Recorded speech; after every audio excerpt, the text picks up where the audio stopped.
নমস্কার, সকলকে উৎপল শেডুয়ার চ্যানেলে স্বাগত। আমি উৎপল তোমাদের সাথে। আজকের ভিডিওতে আমরা ক্লাস 5-এর লেসন 1 গান্ধী দা মহাত্মা এই গল্পটির তৃতীয় পাঠটির প্রতিটি লাইনের বাংলা অনুবাদ করব এবং তার শেষে যে অ্যাক্টিভিটিগুলো আছে অর্থাৎ অ্যাক্টিভিটি 5 থেকে অ্যাক্টিভিটি 12 পর্যন্ত প্রতিটি অ্যাক্টিভিটির উত্তর নিয়ে ডিটেলস আলোচনা করব। তাই তোমরা ভিডিওটা স্কিপ না করে অবশ্যই প্রথম থেকে শেষ পর্যন্ত দেখবে। আর যারা আজ আমার চ্যানেলটা প্রথম দেখছো বা চ্যানেলটা এখনো সাবস্ক্রাইব করোনি তারা অবশ্যই চ্যানেলটা সাবস্ক্রাইব করে পাশে থাকা বেল বাটনটা প্রেস করবে, যাতে পরের ভিডিওগুলো আপলোড করার সাথে সাথে তোমাদের কাছে নোটিফিকেশন পৌঁছে যায়। আর আমি আগের দুটি পার্টের প্রতিটি লাইনের বাংলা অনুবাদ এবং অ্যাক্টিভিটি 1, 2, 3, 4 এর উত্তর নিয়ে ডিটেলস আলোচনা করেছি। সেই ভিডিওর লিঙ্ক আমি ডেসক্রিপশন বক্সে দিয়ে দিয়েছি, তোমরা অবশ্যই তোমাদের সময় মতো দেখে নিও। চলো শুরু করা যাক আজকের বিষয় গান্ধী দা মহাত্মা এই গদ্যাংশটির তৃতীয় অংশ অর্থাৎ 15 পাতা থেকে বাকি লেসনটার প্রতিটি লাইনের বাংলা অনুবাদ এবং প্রশ্নের উত্তর। দেখো, thoughts of love, piece and equality. Thoughts মানে চিন্তা, কিসের চিন্তা? অব লাভ ভালোবাসার, পিস শান্তির, অ্যান্ড ইকুয়ালিটি এবং সাম্য সমান অধিকার। তাহলে ভালোবাসা, শান্তি এবং সাম্যের চিন্তা ফিল্ড গান্ধীজিজ ওয়ার্ক পূর্ণ করেছিল গান্ধীজির সমস্ত কাজকে। যে গান্ধীজির সমস্ত কাজের মধ্যে ছিল ভালোবাসা, শান্তি এবং সাম্যের বাণী। স্বামী বিবেকানন্দ অ্যান্ড রবীন্দ্রনাথ টেগোর। স্বামী বিবেকানন্দ এবং রবীন্দ্রনাথ ঠাকুর অলসো হ্যাড সিমিলার আইডিয়াজ।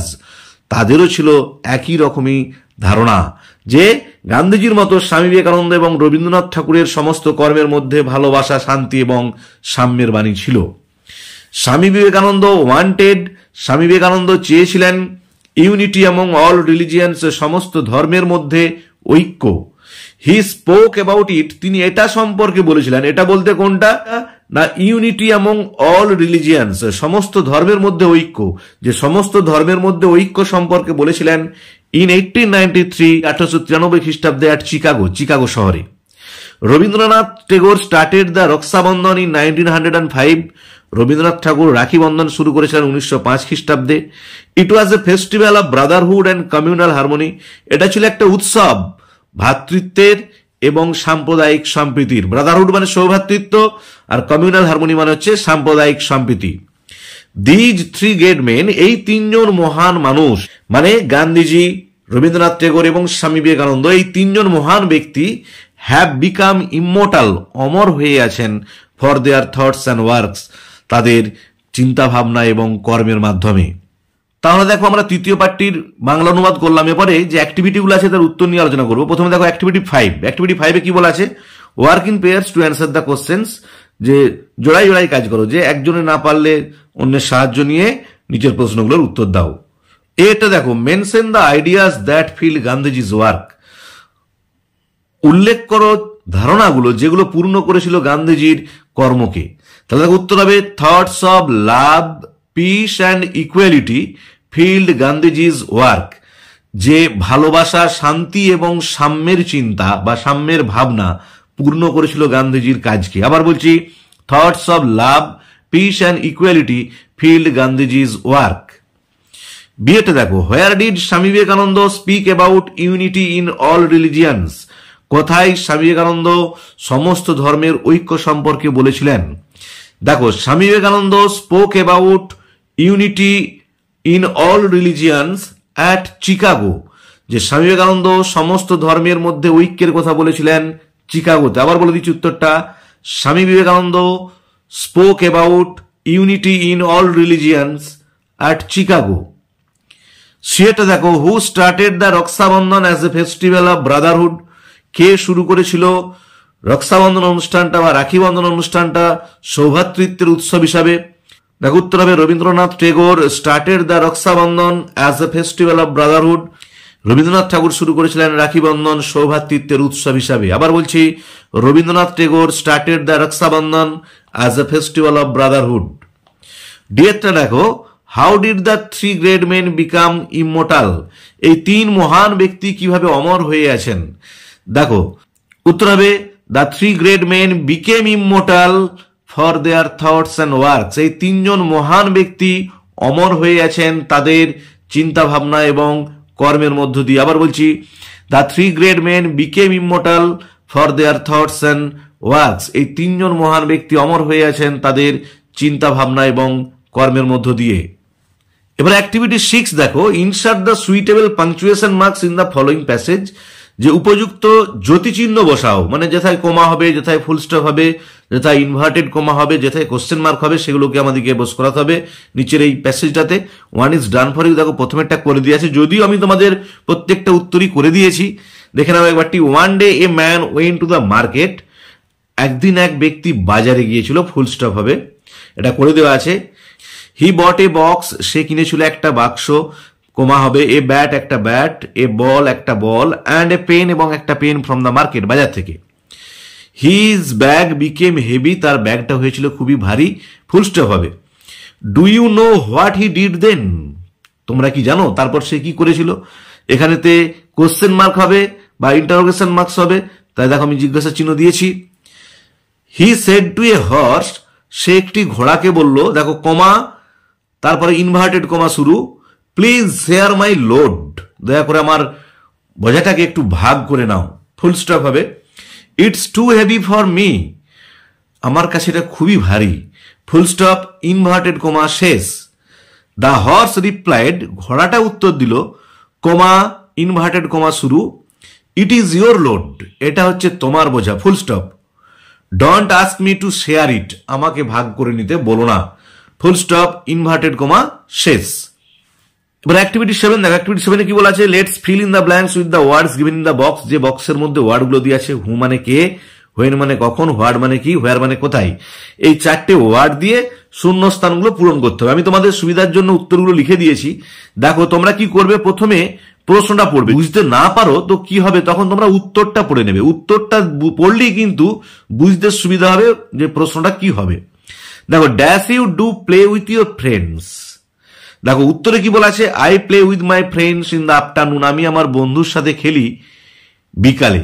তার মানে নিশ্চয়ই তোমাকে প্রশ্ন করেছিল তুমি কখন বন্ধুর সাথে খেলো, সেই জন্য দেখো উত্তর হবে when do you play with your friends, কখন তুমি বন্ধুদের সাথে খেলো। দ্বিতীয়টাও দেখো, dash is your best friend, dash হয় তোমার সব থেকে ভালো বন্ধু। দেখো উত্তরটা কি দিয়েছে দেখে নাও, Ramen is my best friend, Ramen আমার সব থেকে ভালো বন্ধু। তাহলে নিশ্চয়ই তোমাকে প্রশ্ন করেছিল কে তোমার সব থেকে ভালো বন্ধু, তাই উত্তর হবে who is your best friend, কে হয় তোমার সব থেকে ভালো বন্ধু।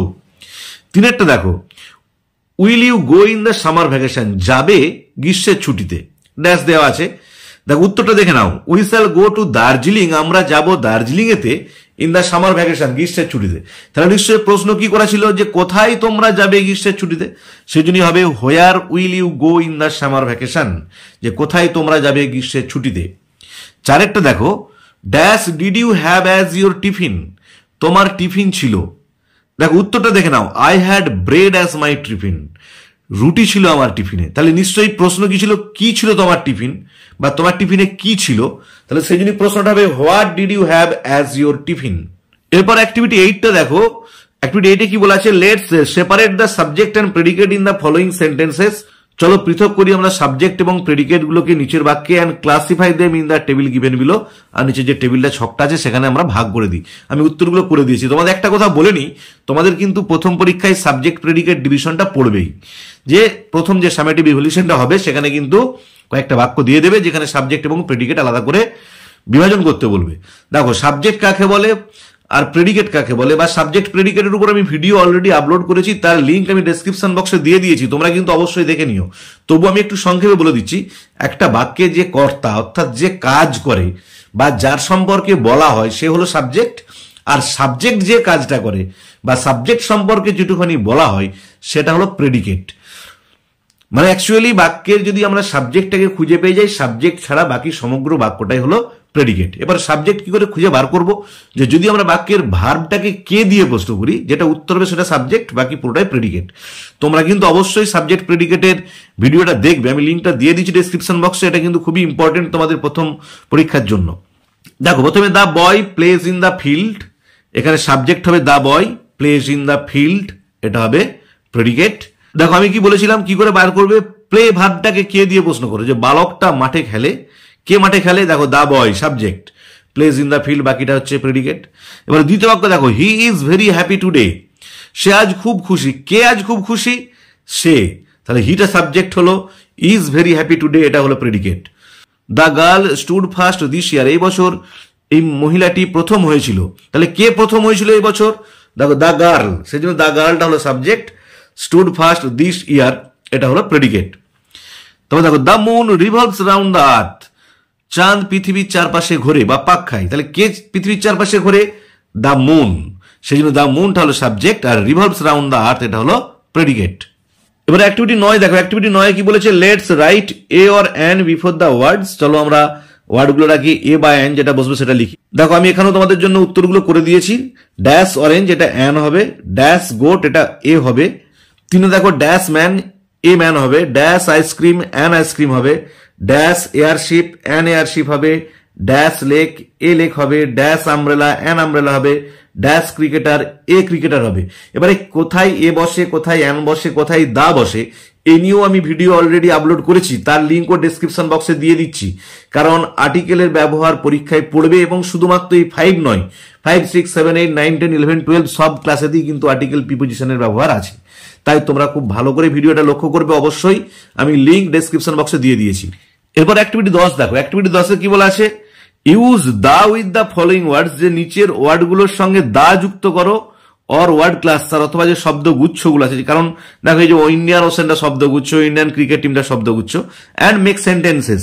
তাহলে দা যোগ করে এই ওয়ার্ড বা ওয়ার্ড ক্লাস্টারের আগে, মানে শব্দ বা শব্দগুলোর আগে দা যোগ করে আমাদেরকে বাক্য গঠন করতে হবে। শান, তাহলে দেখো কি লিখবে? The sun is a star, সূর্য হয় একটি নক্ষত্র। দ্বিতীয় আছে দ্য ইন্ডিয়ান ওশেন, ভারত মহাসাগর। এটা কি হবে?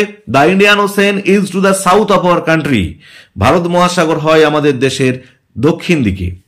তারপরে এল্ডেস্ট সন, বড় পুত্র, কি লিখবে? Ram was the eldest son of king Dasharath, যে রাম ছিল রাজা দশরথের বড় পুত্র। তাহলে কি দেখো দ্য ইন্ডিয়ান ক্রিকেট টিম, ভারতীয় ক্রিকেট টিম। তাহলে কি হবে? The Indian cricket team performed well in the world cup 2023, যে ভারতীয় ক্রিকেট টিম ভালো খেলেছিল 2023 সালের ওয়ার্ল্ড কাপে।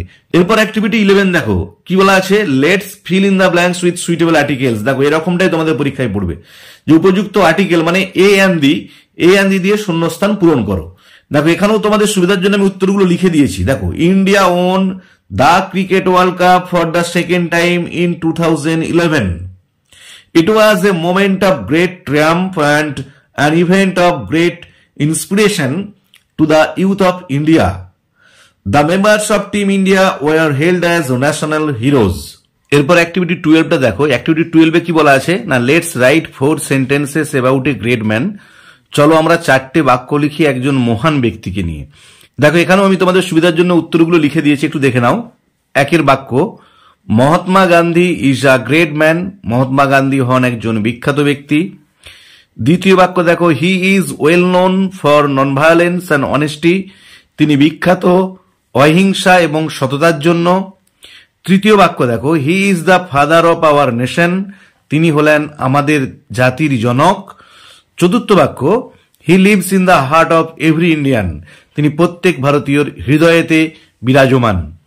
তাহলে আজকের ভিডিওতে আমরা ক্লাস 5-এর লেসন 1 গান্ধী দা মহাত্মা এই গদ্যাংশের 3য় ইউনিটের প্রতিটি লাইনের বাংলা অনুবাদ করলাম, এবং অ্যাক্টিভিটি 12 পর্যন্ত প্রতিটি অ্যাক্টিভিটির উত্তর নিয়ে ডিটেলস আলোচনা করলাম। ভিডিওটি যদি ভালো লেগে থাকে অবশ্যই লাইক, শেয়ার ও কমেন্ট করে জানাবে। আর যারা আজ আমার চ্যানেলটা প্রথম দেখছো বা চ্যানেলটা এখনো সাবস্ক্রাইব করোনি, তারা অবশ্যই চ্যানেলটা সাবস্ক্রাইব করে পাশে থাকা বেল বাটনটা প্রেস করবে, যাতে পরের ভিডিওগুলো আপলোড করার সাথে সাথে তোমাদের কাছে নোটিফিকেশন পৌঁছে যায়। আর আমি ডেসক্রিপশন বক্সে আর্টিকেলের ব্যবহার এবং সাবজেক্ট প্রেডিকেট কিভাবে খুঁজে বের করতে হয় বা সাবজেক্ট প্রেডিকেট কাকে বলে এই নিয়ে যে ভিডিও আপলোড করেছি তার লিঙ্ক দিয়ে দিয়েছি, তোমরা অবশ্যই দেখে নিও। কারণ তোমাদের ফার্স্ট সামেটিভ ইভ্যালুয়েশনেতে আর্টিকেলের ব্যবহার এবং সাবজেক্ট প্রেডিকেট বিভাজন করা পড়বে। আর তার সাথে সাথে আমি আগের দুটো পার্ট, অর্থাৎ এই লেসনেরই আগে যে দুটো ভিডিও আমি আপলোড করেছি তার লিঙ্কও দিয়ে দিয়েছি। যারা সেই ভিডিওগুলো দেখোনি তারা অবশ্যই দেখে নিও। ভালো থেকো, ধন্যবাদ, দেখা হবে পরের ভিডিওতে।